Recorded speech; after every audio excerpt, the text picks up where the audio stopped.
살다 보면 우리가 억울한 일을 당할 때가 있습니다. 저는 중학교 시절 때 가장 못했던 과목이 영어였습니다. 평균 60 몇 점 이렇게 맞았던 것 같아요. 노력해도 잘 되지 않았고 상당히 힘들었던 그런 시간을 보내고 있었습니다. 중3이 되었는데 마지막 시험을 앞두고 영어 선생님께서 이렇게 말씀하셨어요. 마지막 시험은 문제집에서 다 출제할 거니까 너희들 문제집만 열심히 풀면 돼 라고 이야기했습니다. 항상 60 몇 점 맞다가 이번에 한번 도전이 되어서 문제집을 열심히 달달달 이렇게 외우게 되었습니다. 그리고 시험을 봤어요. 90 몇 점이 나오게 된 거예요. 그러니까 60점짜리가 90점대 나오니까 얼마나 기분이 좋겠습니까? 그런데 아이들 가운데 수근거리는 소리가 들리는 거예요. 여러분, 상식적으로 영어가 이게 단기에 올라가는 과목이 아니잖아요. 60 몇 점짜리가 90 몇 점이 될 수가 없거든요. 제 컨닝한 것 같아. 그러니까 애들이 물증이 없어요. 컨닝 안 했으니까. 근데 이제 마음 가운데 분명히 제 컨닝한 것 같아. 제가 설교를 준비하면서 제 사춘기 시절에 가장 억울했던 순간은 바로 그 순간이었던 것 같아요. 나는 밤새도록 그 문제집을 달달 다 외워서 가서 시험을 본 건데 컨닝했다고 주변에서 중상모략했던 그 순간이 떠오릅니다. 살면서 이런 어떤 억울한 점이 한 번 이상은 우리 모두에게 다 있을 것입니다. 오늘 본문을 보게 되면 이 베드로의 감정이 바로 이런 감정이 아닌가 저는 생각을 해보게 됩니다. 지난주 설교를 우리가 다시 한번 점검을 해보게 되면 이 베드로가 하나님의 놀라운 역사를 체험하게 됩니다. 가이사랴에 가게 됐죠. 거기서 백부장 이 로마의 고넬료를 만나게 됩니다. 그 사람에게 말씀을 증거할 때 말씀을 얼마나 잘 받아들였는지요. 성령께서 거기에 임하는데 그들에게 임한 성령은 이 베드로가 오순절 마가의 다락방에서 임했던 성령하고 똑같은 모습이었어요. 그리고 그들에게 세례를 베풀어 주는 놀라운 역사. 그래서 이 고넬료가 이방인으로서 1호 크리스천이 된 놀라운 은혜를 처음 한 내용이 있죠. 베드로는 아무리 생각해봐도 이해가 안 되는 거예요. 어떻게 하나님께서 이렇게 역사하실 수가 있지? 우리 하나님 정말 대단하시다. 하나님 정말 이 이방인들에게 이 복음을 베풀어 주셔서 이방인이 구원을 받게 되고 이방인이 성령을 받게 되고 이방인이 세례를 받게 되고 이방인이 하나님의 자녀가 되는, 어떻게 이런 역사가 일어날 수가 있을까? 이 베드로의 마음이 얼마나 감개무량했는지 모릅니다. 흥분이 되었어요. 베드로는 이런 들뜬 마음을 가지고 예루살렘에 돌아오게 되었습니다. 어떤 마음이 있었을까요? 빨리 이것을 사람들에게 알려야지. 이방인에게도 복음이 전해졌고 그들도 성령 받았고 세례를 받았다는 내용을 빨리 이야기해야지, 이 마음을 가지고 예루살렘에 왔어요. 근데 이 고넬료 가정이 구원받은 사건이 너무나도 큰 사건이었기 때문에 이미 소문이 퍼져서 사도들과 교인들이 다 알고 있었습니다. 베드로는 이것도 모른 채 빨리 내가 이것을 알려야지, 이 놀라운 역사를 알려야지, 이런 들뜬 마음을 가지고 교회에 왔더니 뜻하지 않은 비난의 목소리가 베드로에게 있는 것입니다. 예상하지 못한 일이었죠. 나는 지금 간증 집회를 준비하고 있는데 사람들이 나를 뜬금없이 비난하고 비난의 화살을 돌리고 있는 것입니다. 2절 말씀 볼까요? 뭐라고 이야기합니까? 베드로가 예루살렘에 올라갔을 때 할례자들이 비난하여, 베드로를 비난하는 사람들이 나오는데 할례자들이라고 나오고 있습니다. 이 할례자들이 누구인가? 사도행전 6장 7절에 보게 되면 허다한 제사장의 무리가 하나님의 말씀 가운데 복종하는 사건이 발생합니다. 하나님의 놀라운 능력의 말씀이 전파되는 가운데 많은 제사장의 무리가 돌아와요. 근데 이들이 전부 다 바리새파 출신의 사람들입니다. 이들은 유대교에서 지금 예수를 믿는 걸로 건너왔지만 여전히 자기들 안에 이 과거 이 할례에 대한 중요한 부분이 있어요. 할례 받아야지 하나님의 자녀이고, 할례 받아야지 하나님의 백성이다, 율법을 준수해야지 하나님의 백성의 삶이다라는 것이 의식이 너무나도 강했던 사람들입니다. 이 사람들의 눈에 비춰졌던 베드로의 모습은 너무나도 문제가 많은 것입니다. 지금 이들이 문제 삼은 것은 베드로가 복음을 증거하는 것이 문제가 아니에요. 베드로가 이방인들에게 세례를 준 것이 문제가 아닙니다. 같이 밥 먹은 것, 식사한 것, 이것이 율법을 어겼기 때문에 문제라고 지적을 하는 것입니다. 오늘 비난하여, 이게 헬라어로 디아크리노라는 단어인데 영어 성경 보니까 테이크 이슈화 시켰다는 것입니다.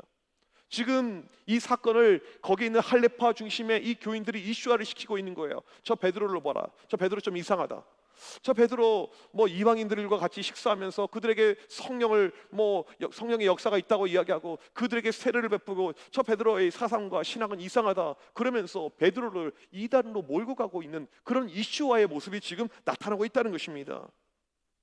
지금 할례파 사람들이 이 베드로를 문제 삼은 이유는 단순합니다. 무엇 때문이냐면 그들 안에 있는 우월의식과 특권의식이에요. 이것 때문입니다. 이방인들은 못하다는 것입니다. 이방인들은 지옥의 불쏘시개 그 이상 그 이하도 아니다 이것이에요. 우리랑 차이가 있다는 것이죠. 그래서 이들은 이 관념 가운데 계속해서 이방인들 그 출신들을 무시합니다. 사도행전 15장 5절에도 이방인들 가운데 교회에 온 사람들이 있습니다. 그들에게 당신들도 할례를 받아야 되고 당신들도 율법을 준수해야지만 하나님의 자녀다, 끊임없이 이것을 강조했습니다. 여러분, 구약 성경을 한번 보세요. 우리 교회 성경 많이 보신 분들이 계시잖아요. 구약 성경 어디에 이방인들을 무시해라 나온 적 있는지 한번 보십시오. 구약 성경 어디에 이 이방인들은 뭐 아무것도 가치가 없고 구원에 이르지 못한다라고 이런 메시지가 있나 한번 보십시오. 성경에 나와 있지 않아요. 그러면 왜 바리새파 사람들이, 왜 지금 이 할례파 사람들이 이런 주장을 하고 있었는가? 성경에 없는 내용들인데, 바리새파의 선조가 되는 사람들이 하나 만들어 놓은 법칙이 있습니다. 유전이라고 하죠. 그들의 관습, 습관, 전통이라고 하죠. 이것이 이들에게 너무나도 소중한 거예요. 여러분, 이 교회에서 간혹 전통이 만들어질 때가 있는데요, 여러분, 이 전통이 본질을 뛰어넘으면 상당히 위험해지게 되는 것입니다. 하나님의 마음은 무엇이냐면 모든 민족이 구원에 이르는 것입니다. 예수님께서 분명히 승천하시면서 뭐라고 말씀하셨습니까? 오직 성령이 너희에게 임하시면 너희가 권능을 받고 예루살렘과 온 유대와 사마리아 땅끝까지 이방까지 복음을 전파해야 된다고 말씀했음에도 불구하고 이들은, 이방인은 이방인인 거예요. 이것을 벗어나지 못하고 있습니다. 이 중요한 복음의 본질을 놓쳐버린 채로 이 전통 가운데 얽매여서 지금 답답한 마음을 가지고 이들이 지금 주장을 하고 있다는 것입니다. 이 땅의 교회들의 문제 중에 하나가 무엇입니까? 본질을 놓쳐버리고 교회가 살아갈 때예요. 비본질로 교회가 갈등 가운데 있을 때가 너무나도 많다는 것입니다. 이 비본질이 무엇입니까? 요즘에는 이제 그런 교회가 별로 없어요. 교회에서 악기를 사용해야 되냐 말아야 되나? 우린 처음부터 악기가 있었으니까. 아직도 기독교 교파 가운데요, 그리스도교라는 이 교파가 있는데 거기에 무악기파 교단이 있습니다. 악기를 사용하면 안 돼요. 그러니까 이 예배를 인도하는 목사가 죽어나요. 절대음감이 있어야 돼요. 안 그러면 무시당합니다. 성도들에게. 목사님 은혜가 하나도 안 된다고. 저는 악기가 있는 거에 얼마나 감사한지 몰라요. 전에 그런 이슈들이 있었죠. 뭐 드럼을 쳐야 되나, 그 다음에 기타를 쳐도 되느냐, 이런 것 다 이게 비본질에 대한 것이죠. 교회 찬양대는 존재해야 되나 안 해야 되나, 비본질에 대한 것입니다. 목사는 가운을 입어야 되나 안 입어야 되나, 다 이게 비본질입니다. 예배 시간에 사도신경을 해야 되나, 주기도문을 해야 되나, 교동문이 있어야 되나, 이게 전부 다 비본질이죠. 성경을 보십시오. 우리가 드리고 있는 예배에 대한 순서가 과연 나와 있는지, 나와 있지 않습니다. 여러분, 교회는요 본질로 가야 됩니다. 본질이 무엇입니까? 영혼을 구원하는 것, 영혼을 살리는 것, 영혼에 집중하는 것, 영혼을 키우는 것, 이것이 교회의 본질이죠. 지금 베드로가 예루살렘 교회에 왔더니 이 교회의 모습이 너무나도 이상하게 돌아가고 있는 것입니다. 베드로가 체험한 놀라운 이 하나님, 이제는 주님의 말씀처럼 복음이 이방인에게도 펼쳐나가는구나, 그들도 성령을 받구나, 이런 어떤 들뜬 마음을 가지고 이 베드로는 왔는데 뜻하지 않은 비난을 받고 있어요. 예상을 못한 것입니다. 여러분, 교회에서요, 우리가 하나님의 놀라운 역사를 체험한 다음 그 다음을 조심해야 됩니다. 이제 오늘부터 우리 새로운 목장이 편제가 되어서 이렇게 열심히 진행이 될 텐데, 어떤 목장은 상당히 잘 될 거예요. 그런 목장이 되길 간절히 축복합니다. 아멘 하신 분들만 그렇게 될 줄 믿습니다. 나머지 목장은 망할까요? 네, 다시 한번 하나님께서 우리 모든 목장들 가운데 크게 축복하실 줄 믿습니다. 이게 너무나도 잘 되는데 그 타이밍을 조심해야 돼요. 모든 것이 잘 될 때, 모든 것이 역사가 클 때, 그때 마귀가 틈을 가지고 침범이 옵니다. 이게 마귀 항상 공략법이에요. 우리가 연약해져 있을 때 마귀가 오지 않아요. 무엇인가 잘 돼 있을 때, 들떠 있을 때, 그때 마귀가 오게 됩니다. 지방에 있는 어떤 교회는 주일학교가 너무나도 잘 돼요. 아이들이 몇 명이 모이냐면 3,000명이 넘게 아이들이 모이는 거예요. 애들이 막 너무너무 막 넘쳐오는데 교회가 도저히 감당이 안 될 만큼 이 아이들 주일학교가 막 폭발적인 부흥을 하는 것입니다. 당에서 통 큰 결정을 내립니다. 우리 빨리 교육관 크게 확장합시다. 그리고 교육관을 크게 지키러 준비하고 나아가요. 여기까지는 좋았습니다. 그런데 이 교회가 바로 그 다음에 갈라져 버립니다. 어떤 문제로? 공사를 누가 할 것인가, 이 문제를 가지고 싸우다가요. 지금 그 교회 주일학교 몇 명 모이냐면 200명도 모이지 않습니다. 한때 3,000명 그 이상. 마귀가 그 틈을 노린 거죠. 우리의 약점을 알고 그 틈을 노리는 거죠. 지금 이 베드로의 상태가 하나님의 높고 위대하심, 능력을 체험한 상태로 왔는데 그 순간에 비난의 목소리가 지금 교회 안에 넘치고 있다는 것입니다. 사도 바울이 뭐라고 이야기했습니까? 그런즉 선질로 생각하지 자는 넘어질까 조심하라. 이게 우리에게 주고 있는 하나님의 메시지입니다. 베드로는 예상하지 못한 공격을 받고 있습니다. 간증 집회를 해야 돼요. 고넬료의 스토리 가지고 사람들에게 알려줘야 되고, 이것을 통해서 이방 선교가 더욱더 확산이 돼야 되는데 바로 이 찰나에 엄청난 공격을 받고 있습니다. 베드로가 잘못한 것이 하나도 없어요. 베드로는 무고합니다. 그냥 하나님의 일을 했을 뿐이에요. 하나님께서 환상을 보여줬고 성령의 인도하심 가운데 고넬료의 집에 가서 그 큰 일을 감당하고 왔습니다. 그런데 뜻하지 않은 이 어려움이 지금 발생을 한 것입니다. 오늘 말씀에서 이 베드로가 이 사건을 풀어갑니다. 억울한 심정을 가지고 정말 무고히 핍박을 당하고 있는 이 베드로가 어떻게 이 문제를 풀어가는지 우리가 이 말씀을 통해서 잘 볼 필요가 있습니다. 첫 번째, 베드로의 모습을 보게 되면 상대방과 논쟁하지 않게 됩니다. 여러분, 본문을 다 읽진 않았어요. 분량이 많아서 집에 가서 시간 되시면 오늘 말씀을 쭉 끝까지 한번 다 읽어보시길 바랍니다. 베드로가 할레파 사람들과 논쟁한 내용이 있나 보십시오. 베드로가 그들과 싸운 것이 있나 보십시오. 전혀 없습니다. 여러분, 놀랍지 않습니까? 베드로는요 매우 억울한 상황입니다. 억울하면요 우리는 이 억울함을 표출해야 돼요. 그러지 않고서는 병 걸리죠. 근데 그러지 않고 있습니다. 베드로의 기질이 어떤 기질입니까? 다혈질이에요. 뒤집어 엎어버리는 기질입니다. 마음에 안 들면요 칼 빼가지고 사람의 목도 자르려고 하는 것이 베드로의 모습입니다. 이 다혈질적인 이 감정의 베드로가 이 모든 것을 지금 다 사용하지 않고 있습니다. 자기 감정대로, 자기의 생각대로 지금 움직이지 않고 있습니다. 그냥 잠잠해요. 할레파 사람들과 어떠한 논쟁도 하지 않습니다. 내가 억울한 일을 당하고 이유 없이 비난을 받는 상황 속에서 여러분, 우리의 기질대로 나아갈 때요 문제가 해결되면 좋겠지만 해결이 되지 않죠. 우리는 보통 이럴 때 감정의 절제가 잘 안 됩니다. 보통 감정의 문제, 이런 갈등의 문제가 우리 가운데 발생하게 되면 우리가 하는 것이 있습니다. 잘잘못을 따져요. 팩트 확인을 합니다. 무엇이 사실인지 한번 삼자 대면해보자, 이렇게 이야기합니다.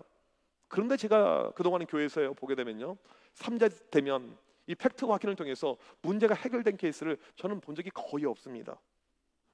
고통스러운 관계 떠나기라는 책이 있어요. 참 좋은 책입니다. 시간 나시면 꼭 읽어보시면 추천을 드릴 만한 좋은 책이에요. 이 책에 보니까 많은 사람들은요 자기 중심적으로 살고 있다는 것입니다. 그래서 내가 가진 생각은 맞고 당신의 생각은 틀리다는 거예요. 이게 우리의 전제라는 것입니다. 그래서 같은 내용을 가지고, 같은 사건을 가지고 이쪽하고 입장을 들어보게 되면 내용이 다르게 됩니다. 왜요? 자기 중심적으로 이야기하니까. 이게 아이들도 그렇고요 어른들도 그렇고 누구든지 다 그래요. 이게 우리가 가지고 있는 일반적인 본능, 본성이라는 것이죠. 그래서 어떤 문제를 가지고 같이 이렇게 잘잘못으로 따지고 이야기하게 되면 해결이 안 돼요. 왜? 이미 전제가 내가 맞고 당신은 틀리기 때문에, 나는 조금 잘못했고 당신은 크게 잘못했기 때문에, 이게 우리의 일반적인 모습이라는 것입니다. 그래서 결국 누가 이기게 되냐면 힘이 있는 사람이 이기게 되는 거예요. 힘으로 누르는 것이죠. 저 사람을 누리고 길을 꺾게 하고 좌절시키고 때로는 교회도 떠나게 만들고, 이것이 일반적인 모습입니다. 여러분, 교회 안에서 갈등이 발생할 때요 진리에 대한 이슈가 아닌 이상, 진리에 대한 문제가 아닌 이상 옳고 그름의 문제로 접근하게 되면요 문제는 해결되지 않습니다. 왜요? 내가 맞다고 주장하고 있거든요. 우리는 늘 우리를 변호하고 있거든요. 이때 여러분이 믿음이 조금 더 좋다면 우리가 취해야 될 태도가 있어요. 여러분이 상대방보다 조금 더 내가 믿음이 낫다라고 생각하면 이때 필요한 태도가 있습니다. 그게 무엇이냐면 내려놓음이에요. 바울이 한 유명한 명언이 있습니다. 뭐라고 있습니까? 나는 매일 죽노라. 이게 바울의 고백이었습니다. 나는 매일 죽노라. 갈등의 순간, 어려움의 순간에 자기를 그냥 죽게 했다는 거예요. 그러니까 문제가 해결되었다는 것입니다. 베드로가 이걸 알았어요. 논쟁으로 해결이 안 되는 거, 이거 입씨름으로 해결이 안 되는 것, 이걸 알았기에 여기서 싸우지 않습니다. 베드로전서 4장 8절에 보게 되면 베드로가 나중에 뭐라고 고백합니까? 서로 열심히 사랑해라. 사랑하게 되면 허다한 죄를 다 덮을 수가 있다라고 고백하지 않았습니까?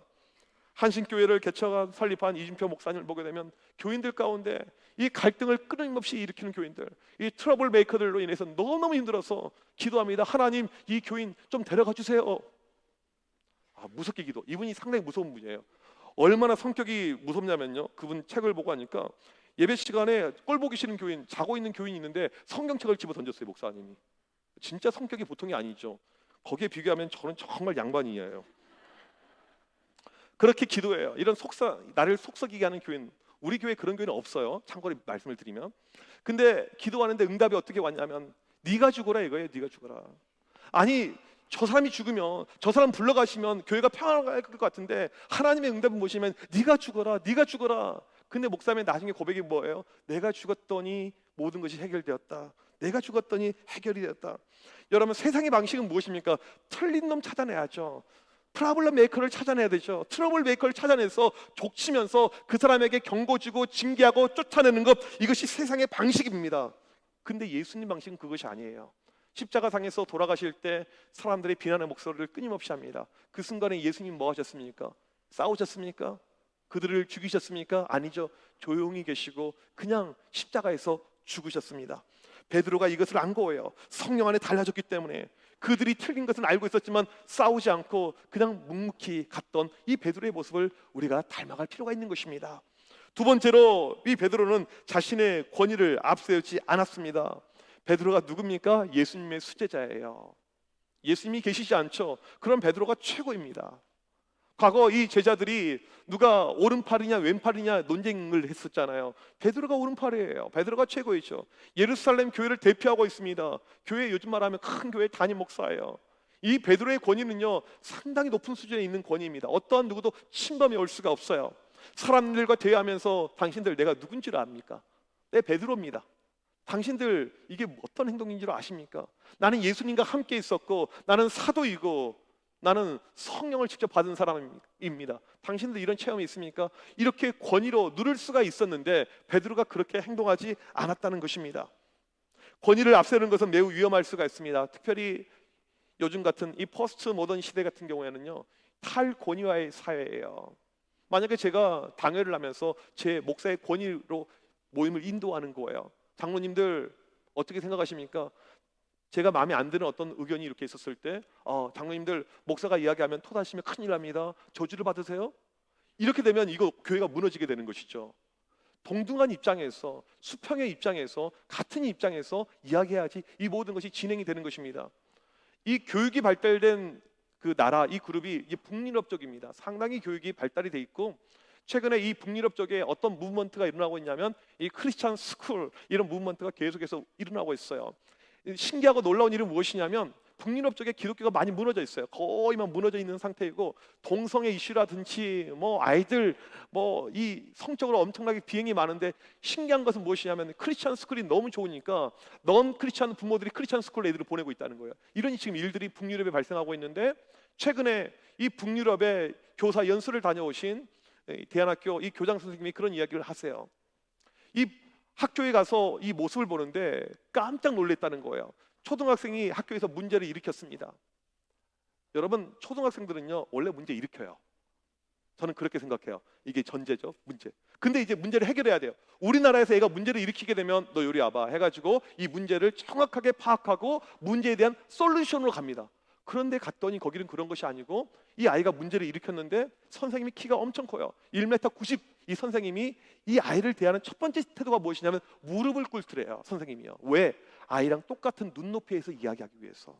나는 선생님이어서 높고 너는 문제 일으킨 아이니까 낮고, 이것이 아니고 똑같은 눈높이에서 이야기를 하는 이 모습을 보면서 연수원 선생님들이 깜짝 놀랐다는 거예요. 여러분, 우리가 어떤 잘잘못을 따질 때 나는 높고 당신은 낮고 이렇게 가게 되면 문제가 해결되지 않는다는 것입니다. 당신 청암교회 몇 년 차야? 당신 청암교회에서 직분이 무엇이야? 이렇게 가게 되면 문제가 해결되지 않는다는 것이죠. 같은 위치에서 동등한 모습 가운데 이 베드로가 갔던 것을 볼 수가 있습니다. 세 번째로, 이 베드로는요 차례대로 설명합니다. 4절에 보니까 베드로가 그들에게 이 일을 차례대로 설명하여, 이 베드로는요 지금 절대로 흥분하지 않는 상태에서 이야기를 하고 있습니다. 베드로가 이야기하고 있는 이 11장의 내용을 보게 되면 이제 베드로가 체험했던 거죠. 기도하는 가운데 하나님은 환상을 보여주시는데 하늘에서 부정한 짐승, 정한 짐승이 와서 다 먹으라는 것입니다. 이게 무엇일까? 부정한 건 먹을 수가 없는데 그 찰나에 누가 문을 두드려요.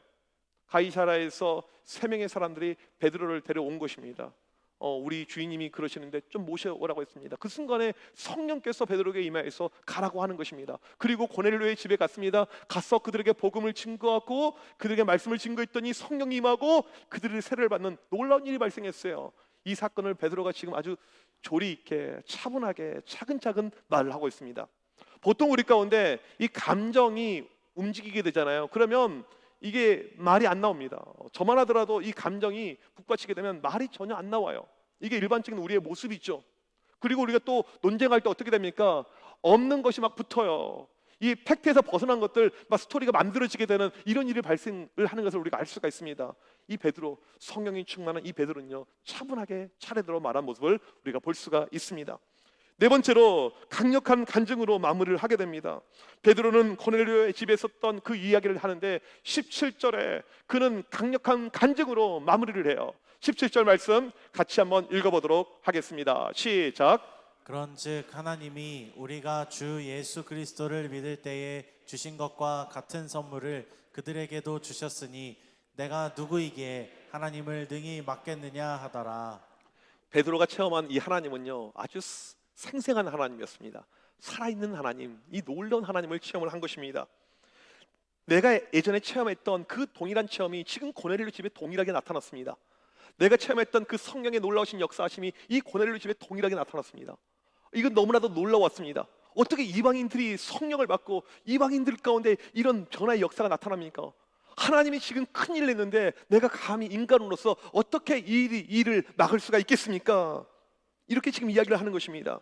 하나님께서 그 영혼을 구원하기로 작정하셨고 하나님께서 놀라운 능력 가운데 들어가서 그 영혼을 살리시고 구원하는데 내가 감히 무엇이길래 이것을 막을 수가 있겠습니까? 이 베드로는요, 끝까지 갈등의 상황 속에서 자기를 디펜스하지 않습니다. 상대방의 문제를 지적하지도 않아요. 내 상황이 불리하니까 어떻게 하면 나를 잘 보호해야겠다, 이것이 전혀 없습니다. 베드로의 마지막 발언의 핵심은요, 베드로 자신의 모습이 아니에요. 내가 사도성을 가진 사람인데, 내가 영성 있는 사람인데, 내가 환상을 본 사람인데, 이런 것을 강조하지 않습니다. 딱 한 가지 이야기합니다. 오직 하나님이에요. 이번에도 하나님이 역사하셨습니다. 이번에도 하나님이 일하셨습니다. 하나님이 놀랍게 부어주셨습니다. 여러분, 누군가 이야기할 때 여러분이 만난 하나님을 이야기하잖아요. 그것만큼 강력한 내용이 없어요. 간증의 파워가 어디에 있습니까? 다른 것, 삼자적인 것이 아니고 내가 만난 하나님이 있잖아요. 이것은요, 수많은 사람들에게 감동을 주면서 사람들을 설득할 수 있는 힘이 거기에 간증에 있는 것입니다. 베드로가 이렇게 마지막 하나님 일하심을 이야기하면서 간증을 하자 어떠한 일이 발생했냐면 18절 말씀 다 같이 한번 읽어보도록 하겠습니다. 시작. 그들이 이 말을 듣고 잠잠하여 하나님께 영광을 돌려 이르되 그러면 하나님께서 이방인에게도 생명 얻는 회개를 주셨도다 하니라. 여기 보니까 세 가지 현상이 발생했어요. 첫 번째, 모두가 잠잠해집니다. 상당히 시끄러웠거든요. 베드로 잡아 죽이려고 했거든요. 그런데 사람들이 지금 모두가 잠잠해진 것입니다. 여러분, 갈등의 해결은요, 논쟁이 아닙니다. 갈등은 팩트 싸움이 아니에요. 싸움이 아닙니다. 하나님이 하셔야 되는 것이죠. 사람은요, 계속해서 한번 감정이 틀리게 되면요, 아무리 이 사실로 확인이 되더라도 이 감정이 잘 봉합이 되지 않습니다. 베드로는요, 싸움을 선택하지 않았습니다. 갈등을 선택하지 않았습니다. 하나님의 일하심을 이야기했더니 조용해진 것입니다. 여러분, 우리 인간의 사회 이 어떤 이 갈등의 배후를 보게 되면요, 실은 사람이 나쁜 것이 아니에요. 사탄 마귀가 이것을 노리는 것입니다. C.S. 루이스가 쓴 그 유명한 책 스크루테프, 이 편지 보게 되면 이 악마, 이 대장이 이 쫄개, 이 악마, 자기 조카에게 이렇게 말을 해줍니다. 크리스찬들을 무너뜨릴 수 있는 31가지의 이것을 이야기를 편지로 해줘요. 근데 그 중에 하나가 무엇이냐면 사소한 갈등을 조장하라, 이거예요. 사소한 갈등을 조장하라. 여러분, 우리 어떤 문제를 보게 되면요, 처음에는 관계가 좋았다가 사소한 것이 문제가 됩니다. 아주 작았던 문제가 커져서 나중에 관계가 틀어지는 경우가 너무나도 많다는 것이죠. 마귀가 그것 알아요. 그 끊임없이 틈을 보면서 사소한 갈등이 언제 만들어질까 우리 가운데 침투한다는 것입니다. 오늘 이 말씀을 보게 되면 베드로는 끝까지 무엇합니까? 잘잘못 따지지 않고 자기 디펜스 논쟁하지 않고 그냥 하나님의 일하심만 이야기했더니 사람들이 잠잠해지고 조용해지게 됐다는 것입니다. 하나님이 하신 것이죠. 그리고 두 번째로 어떤 일이 발생합니까? 모든 사람들이 하나님께 영광을 돌립니다. 엄청난 반전이죠. 불과 얼마 전만 하더라도 베드로를 잡아 죽이려고 했는데 이 사람들이 갑자기 하나님의 영광을 높이고 있습니다. 베드로의 위단 취급하고 잘라버리려고 했던 이 사람들이 순식간에 변화되고 있습니다. 여러분, 우리가 갈등을 직접 해결하려고 하잖아요. 해결이 안 됩니다. 이 갈등, 사람을 통해서 우리는 해결하려고 하는데 되지 않습니다. 이 순간 우리에게 필요한 것은 무엇입니까? 문제가 있을 때 하나님을 찾고 하나님을 구하고 내 머리 가운데, 내 이성 가운데 계속해서 하나님의 이름을 높일 때, 그때 문제가 해결이 되는데, 문제가 해결되는 걸로 끝나는 것이 아니고 그 다음에 하나님의 영광까지 가게 된다는 것입니다. 이게 바로 하나님께서 일하시는 방법이에요. 여기서 끝이 아닙니다. 이들 모두가 이제 공언합니다. 세 번째로 뭐가 나옵니까? 그러면 하나님께서 이방인에게도 생명 얻는 회개를 주셨도다 하니라. 예루살렘 교회가 공식으로 이제 인증을 합니다. 이방인들, 과거에는 지옥의 불쏘시개 정말 멸시와 천대 대상이었는데 그게 아니고 이제 이방인들도 하나님의 자녀가 될 수가 있고 이방인들도 구원하는 하나님의 백성이 될 수가 있다라고 공식적인 선포를 하고 있습니다. 사도행전에서 이 사도행전 11장이 참 중요합니다. 이 사건 이후에 이방인들에게 복음이 급속도로 전파가 되게 됩니다. 여러분, 오늘 말씀에 이 놀라운 역사, 이 해피엔딩의 이 모든 부분이 어떻게 가능했습니까? 베드로가 그 갈등의 상황, 억울함을 입고 있었던 그 상황 속에서 그의 대처를 우리는 다시 한번 봐야 되죠. 같이 싸웠습니까? 교훈했습니까? 그러지 않았어요. 혹시 최근에 억울한 일 당하신 적이 있으십니까? 최근에 갈등의 문제가 여러분들 가운데 있었던 적이 있으십니까? 여러분, 억울하고 힘든 일이 있으면 우리는요 자꾸 사람을 찾습니다. 내 편이 되는 사람, 하소연할 수 있는 사람, 끊임없이 사람을 찾아요. 근데 사람이요 그 문제를 해결해 주지 못합니다. 모든 문제는요 하나님만이 하실 수가 있는 것이죠. 오늘 말씀 보게 되면 베드로를 잡아 죽이려고 했던 그 사람들 모두 조용히 잠잠해집니다. 그 자리에 하나님의 영광이 나타나게 됩니다. 하나님의 역사가 커져 나간 것을 알 수가 있습니다. 억울한 상황, 힘든 상황 우리가 살면서 언제든지 일어날 수가 있는데 그때 이 베드로의 모습을 다시 한번 기억하길 바랍니다. 그리고 끝까지 하나님의 영광, 하나님의 역사를 꿈꾸면서 달려나갈 때 이 베드로에 일어났던 이 해피엔딩의 모습이 우리 가운데 넘쳐날 것을 믿습니다. 그 믿음을 구하는 우리 모두가 되시길 주님의 이름으로 간절히 축복합니다. 우리 시간 자리에서 일어나셔서 함께 이 찬양 고백하길 원합니다. 우리 가운데 갈등의 상황, 어려움의 상황 있을 때 아무것도 두려워 말라. 주 나의 하나님이 지켜주시네. 놀라지 말라, 겁내지 말라. 내 마음이 힘에 겨워 지칠지라도 세상에 험한 풍파 몰아칠 때 우리 주님 붙잡게 되면 능히 이길 수 있음을 고백합니다. 같이 찬양하겠습니다.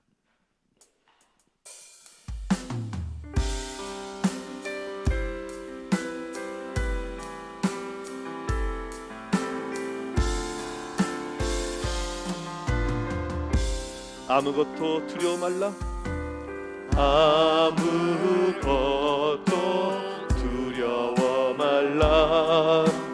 주 나의 하나님이 지켜주시네.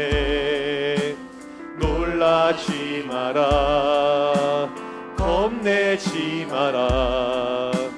주님 나를 지켜주시네. 다시 한번 아무것도 두려워 말라. 아무것도 두려워 말라. 주 나의 하나님이 지켜주시네. 놀라지 마라, 겁내지 마라. 주님 나를 지켜주시네. 내 마음이 힘에 겨워 지칠지라도 내 마음이 힘에 겨워 지칠지라도 주님 나를 지켜주시네. 세상의 험한 풍파 몰아칠 때도 주님 나를 지켜주시네. 주님은 나의 산소, 주님은 나의 요새, 주님은 나의 소망, 나의 힘이 되신 여호와. 아무것도 두려워 말라. 아무것도 두려워 말라. 주 나의 하나님이 지켜주시네. 놀라지 마라, 겁내지 마라. 나를 지켜주시네.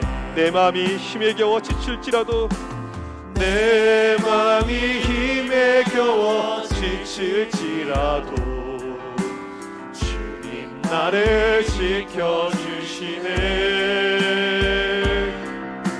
세상의 험한 풍파 몰아칠 때도 주님 나를 지켜주시네. 주님은 나의 산성, 주님은 나의 요새, 주님은 나의 소망, 나의 힘이 되신 여호와. 주가 일하시네, 주가 일하시네, 주가 일하시네. 주께 아끼지 않은 자에게 주가 일하시네, 주가 일하시네. 신뢰하며 걷는 자에게 주가 일하시네, 주가 일하시네, 주가 일하시네. 주께 아끼지 않는 자에게 주가 일하시네, 주가 일하시네. 신뢰하며 걷는 자에게. 우리 시간 기도하실 때 혹시 억울한 일로 마음이 상하신 적이 있으십니까? 인간관계 문제로 어려움 가운데 있는 분이 계십니까? 이 시간 기도할 때 베드로처럼 나갈 수 있는 귀한 마음과 귀한 믿음을 나에게 허락하여 주시옵소서. 사람을 통해서 문제 해결을 받는 것이 아니고 주가 일하시네, 오직 주님께 붙들린 바 되었어 이 모든 문제가 사라지며 하나님의 놀라신 역사하심이 내 삶에 넘쳐나게 하여 주시옵소서. 이 시간 간절히 기도할 때 주님, 오늘 이 시간 내 삶 가운데 개입하여 주시옵소서. 내 감정의 문제, 내 억울함의 문제, 내 모든 문제 주의 일하심을 통해서 해결함 받게 하여 주시옵시고, 오늘 이 시간을 통해서 다시 한번 주님의 일하심을 체험하는 우리 모두가 되게 하여 주시옵소서. 이 시간 주여 한번 외치고 간절히 기도합니다. 주여. 하나님 아버지, 이 시간 간절히 기도합니다. 하나님, 우리의 삶에 감정의 어려움이 있을 때가 있습니다. 억울한 일을 당할 때가 있습니다. 하나님 아버지, 내 마음이 무너질 때가 있습니다. 내 마음이 힘들 때가 있습니다. 주여, 이 시간 우리 가운데 함께하여서 우리 가운데 찾아와 주셔서 어떠한 힘든 순간, 어떠한 어려운 순간에서 주를 바라보게 하여 주시옵시고, 하나님께 모든 것을 맡기게 하여 주옵시고, 하나님 안에서, 믿음 안에서 주의 이 모든 문제들이 해결함을 받을 수 있도록 하나님께서 함께하여 주시옵시고 역사하여 주옵소서. 하나님, 우리의 힘으로 되지 않을 때 하나님의 놀라신 능력과 권능의 역사가 분명히 있음을 고백합니다. 하나님, 주여 도와주시옵소서. 주님의 일하심을 체험하는 우리 모두가 되게 하여 주시옵소서.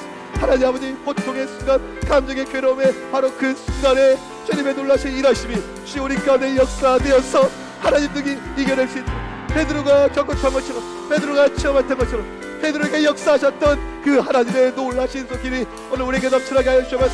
하나님, 믿음을 가지고 담대하게 나아가게 하여 주옵소서. 이 믿음의 놀라신 역사가 임하게 하여 주옵소서. 저 이 믿음의 놀라신 선포로 말미암아 오늘 또 하나님의 일하심과 역사하심을 체험하는 우리 모두가 되게 하여 주옵소서. 상처 입은 심령들을 치유하여 주옵소서. 마음을 붙잡아 주시옵소서. 하나님의 놀라신 손길, 도우심의 손길, 은혜의 손길 우리에게 넘쳐나게 하여 주옵소서. 주여, 이 시간 주의 이름을 부르며 간절히 기도할 때 주여 일하여 주시옵소서. 주여 역사하여 주옵소서. 주여 주장하여 주옵소서. 오직 이 모든 것이 주님의 역사를 통해서 가능하며 믿을 가운데 이루어질 줄 싸우니 그 놀라신 역사로, 능력으로 함께하여 주옵시고, 주님의 일하심을 체험하는 우리 모두가 될 수 있도록 주여 도우시고 역사하시고 함께하여 주옵소서.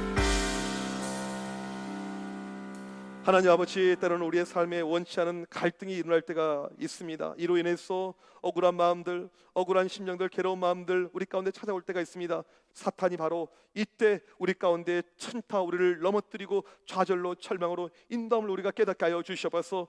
이 시간 간절히 기도할 때 우리 안에 있는 관계의 문제, 갈등의 문제, 상한 감정의 모든 문제들 사라지게 하여 주시옵소서. 우리의 힘으로, 능력으로 되지 않지만 주님께서 일하실 때 능치 못함이 없음을 고백합니다. 베드로처럼 오직 이 사건을 통해서 하나님의 영광이 나타나게 하여 주옵시고 하나님의 일하시는 반전의 은혜를 체험하는 우리 모두가 되게 하여 주시옵소서.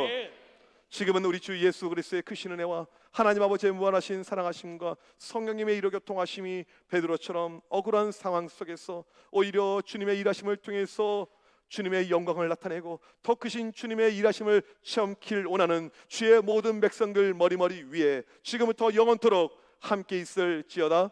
아멘.